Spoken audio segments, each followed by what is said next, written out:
Christmas అంటేనే పెద్ద పెద్ద వేడుకలు, అలంకరణలు. కాని ఈ పండుగ అసలర్థమేంటి? ఇంత ఆర్భాటంగా చేసే క్రిస్మస్ను దేవుడు నిజంగా మెచ్చుకుంటాడా? ఇది మనల్ని ఆలోచింపజేసే ప్రశ్న. అంటే భారీ లైటింగ్, ఖరీదైన బహుమతులు, ఇలాంటివన్నీ అమాట.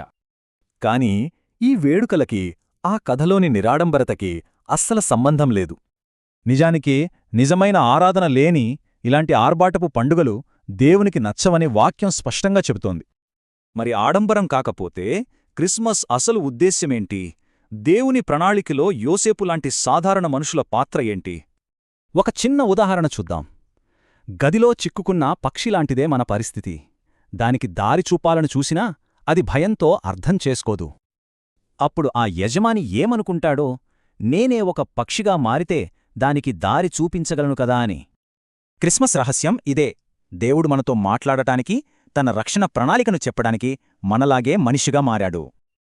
అయితే ఈ గొప్ప ప్రణాళిక కోసం దేవుడు ఎంచుకున్నది చాలా సామాన్యమైన విషయాలను.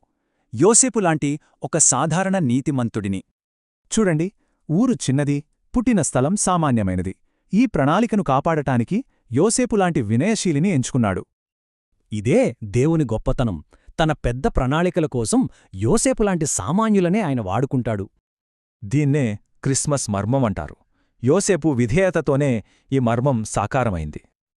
అంటే అదృశ్య దేవుడు కనిపించడం, వీటన్నిటికీ యోసేపు ఒక నిశ్శబ్ద సంరక్షకుడు.